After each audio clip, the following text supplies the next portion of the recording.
हिंदी के महान लेखक मुंशी प्रेमचंद जी द्वारा लिखित कहानी समस्या में आप सभी का बहुत बहुत स्वागत है। तो आइए सुनते हैं कहानी समस्या। मेरे दफ्तर में 4 चपरासी हैं। उनमें एक का नाम गरीब है। वह बहुत ही सीधा, बड़ा आज्ञाकारी, अपने काम में चौकस रहने वाला, घुड़ियाँ खाकर चुप रह जाने वाला, यथानाम तथा गुण वाला मनुष्य है। मुझे इस दफ्तर में साल भर होते हैं, मगर मैंने उसे एक दिन के लिए भी गैर हाजिर नहीं पाया। मैं उसे 9 बजे दफ्तर में अपनी फटी दरी पर बैठे हुए देखने का ऐसा आदी हो गया हूँ कि मानो वह भी उसी इमारत का कोई अंग है। इतना सरल है कि किसी की बात टालना नहीं जानता। एक मुसलमान है, उससे सारा दफ्तर डरता है, मालूम नहीं क्यों। मुझे तो इसका कारण सिवाय उसकी बड़ी बड़ी बातों के और कुछ नहीं मालूम होता।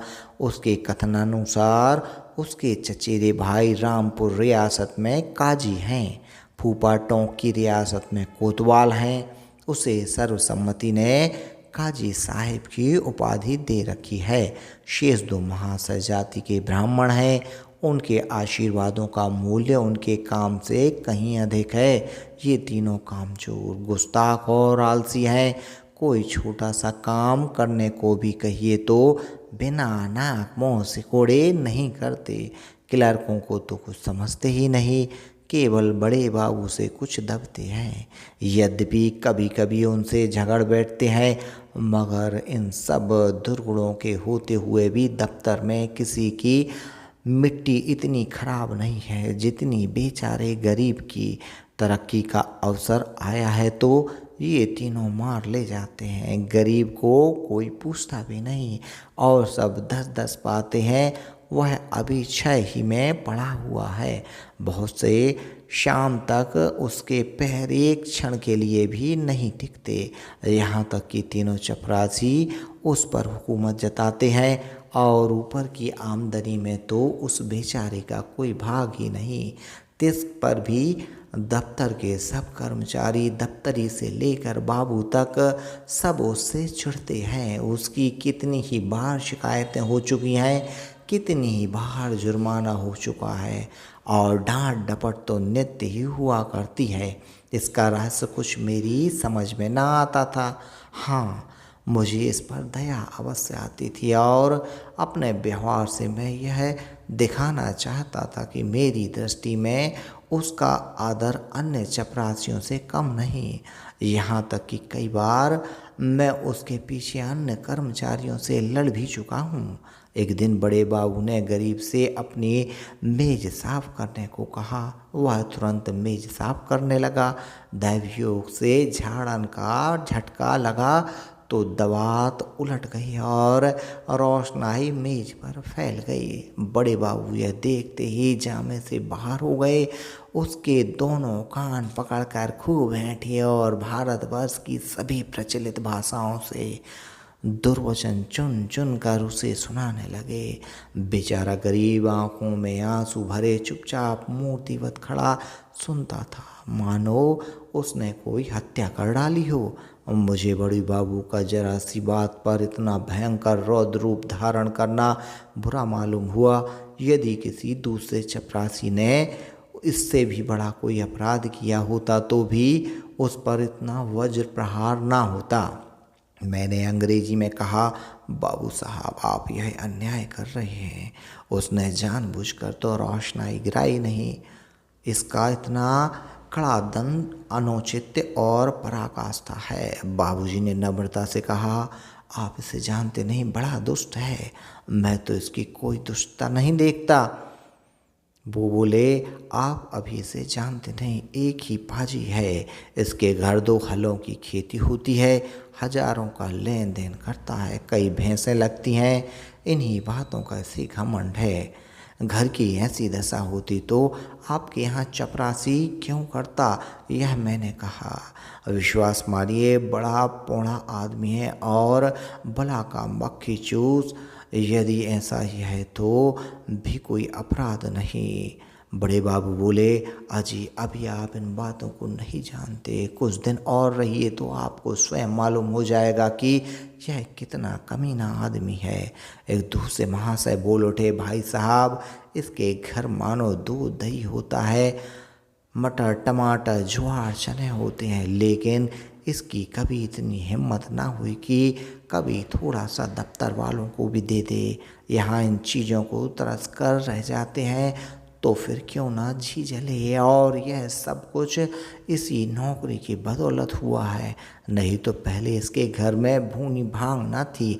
बड़े बाबू कुछ सक्शा कर बोले, यह कोई बात नहीं, इसकी चीज़ है, किसी को दे या ना दे, लेकिन यह बिल्कुल पशु है। अब मैं कुछ कुछ मर्म समझ गया। बोला, यदि ऐसे तुच्छ हृदय का आदमी है तो वास्तव में पशु ही है, मैं यह न जानता था। अब बड़े बाबू भी खुले, संकोच दूर हुआ। बोले, इन सौगातों से किसी का उबार तो होता नहीं, केवल देने वाले की सहृदयता प्रकट होती है और आशा भी उसी से की जाती है जो योग्य होता है। जिसमें सामर्थ्य ही नहीं उससे कोई आशा नहीं करता, नंगे से कोई क्या लेगा। रहस्य खुल गया। बड़े बाबू ने सरल भाव से सारी व्यथा दशा बता दी। समृद्धि के शत्रु सब होते हैं, छोटे ही नहीं बड़े भी। हमारी ससुराल या ननिहाल दरिद्र हो तो हम उससे आशा नहीं रखते, कदाचित वह हमें विस्मृत हो जाती है, किंतु वे सामर्थ्यवान होकर हमें न पूछें, हमारे यहाँ तीज और चौथ न भेजें तो हमारे कलेजे पर सांप लौटते लगता है। हम अपने निर्धन मित्र के पास जाएं तो उसके एक बीड़े पान से ही संतुष्ट हो जाते हैं। पर ऐसे कौन मनुष्य हैं जो अपने किसी धनी मित्र के घर से बिना जलपान के लौटकर उसे मन में कोसने न लगे और सदा के लिए उसका तिरस्कार न करने लगे। सुदामा कृष्ण के घर से यदि निराश लौटते तो कदाचित वह उनके शिशुपाल और जरासंध से भी बड़े शत्रु होते। यह मानव स्वभाव है। कई दिन पीछे मैंने गरीब से पूछा, क्यों जी, तुम्हारे घर पर कुछ खेती बाड़ी होती है? गरीब ने दीन भाव से कहा, हाँ सरकार होती है, हमके 2 गुलाम हैं, वही करते हैं, गाय भैंसें भी लगती हैं। गरीब बोला, हाँ हुजूर, 2 भैंसें लगती हैं, मुदा गायें अभी गाभिन नहीं हैं। हुजूर, लोगों के ही दया धर्म से पेट की रोटियां चल रही हैं। मैंने कहा, दफ्तर के बाबू लोगों की भी कभी कुछ खातिर करते हो क्या? गरीब ने अत्यंत दीनता से कहा, हुजूर, मैं सरकार लोगों की क्या खातिर कर सकता हूँ? खेती में जौ चना मक्का ज्वार के सिवाय और क्या होता है?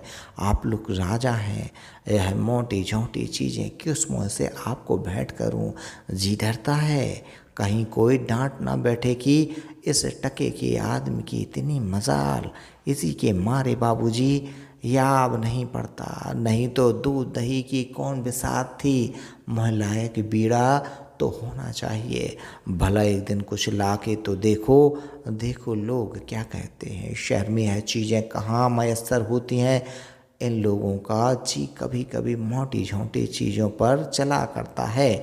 वह बोला, जो सरकार कोई कुछ कहे तो कहीं कोई साहब से शिकायत कर दे तो मैं कहीं का नहीं रहूँगा। मैंने इसका, मेरा जिम्मा है, तुम्हें कोई कुछ नहीं कहेगा, कोई कुछ कहेगा तो मैं समझा दूंगा। गरीब बोला, तो हुजूर, आजकल तो मटर की फसल है, चने के साग भी हो गए हैं और कोलो भी खड़ा हो गया है, इसके सिवाय तो और कुछ नहीं है। मैंने कहा, बस तो यही चीज़ें लाओ। गरीब बोला, कुछ उल्टी सीधी पड़े तो हुजूर ही संभालेंगे।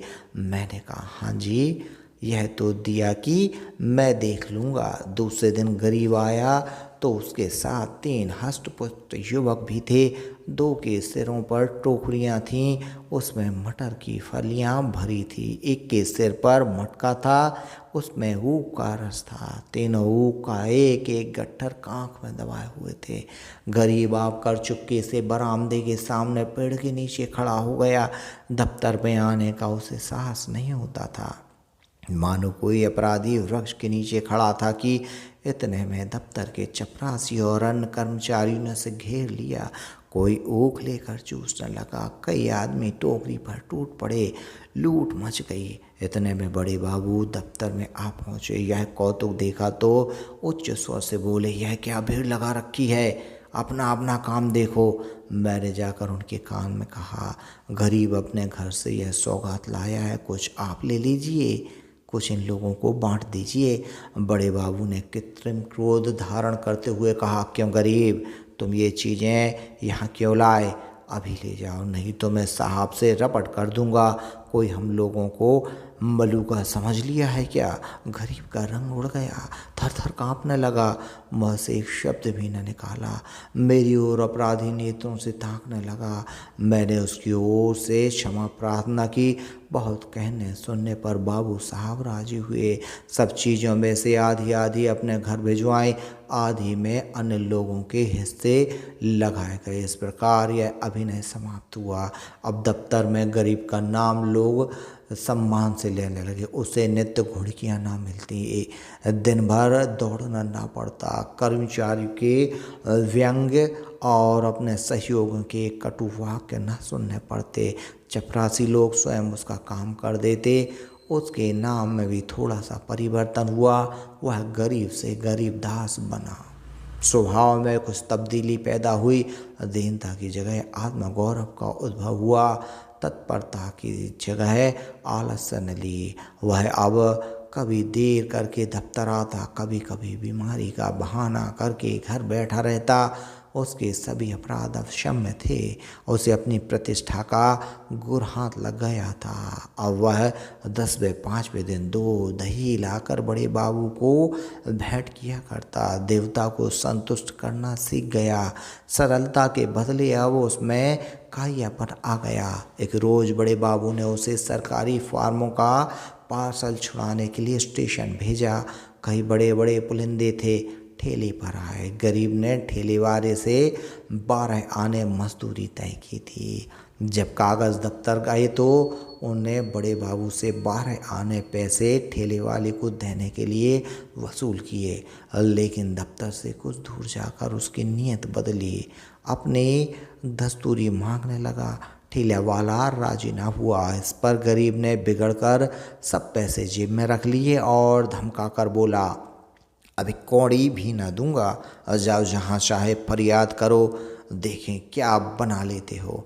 ठेले वाले ने जब देखा कि भेंट न देने से जमा ही गायब हो जाती है तो रो धोकर 4 आने पैसे देने पर राजी हुआ।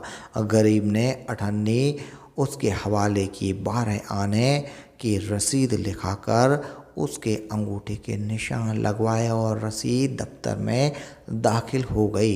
यह कुतूहल देखकर मैं दंग रह गया। यह वही गरीब है जो कई महीने पहले सरलता और दीनता की मूर्ति था, जिसे कभी चपरासियों से भी अपने हिस्से की रकम मांगने का साहस न होता था, जो दूसरों को खिलाना भी न जानता था, खाने का तो जिक्र ही क्या। यह स्वभावांतर देखकर अत्यंत खेद हुआ। इसका उत्तरदायित्व किसके सिर था? मेरे सिर, जिसने उसे जघड़पन और धूर्तता का पहला पाठ पढ़ाया था। मेरे चित्र में प्रश्न उठा, इस कायापन से जो दूसरों का गला दबाता है, वह भोलापन क्या बुरा था जो दूसरों का अन्याय सह लेता था? वह अशुभ मुहूर्त था जब मैंने उसे प्रतिष्ठा प्राप्ति का मार्ग दिखाया, क्योंकि वास्तव में वह उसके पतन का भयंकर मार्ग था। मैंने बाह्य प्रतिष्ठा पर उसकी आत्म प्रतिष्ठा का बलिदान कर दिया।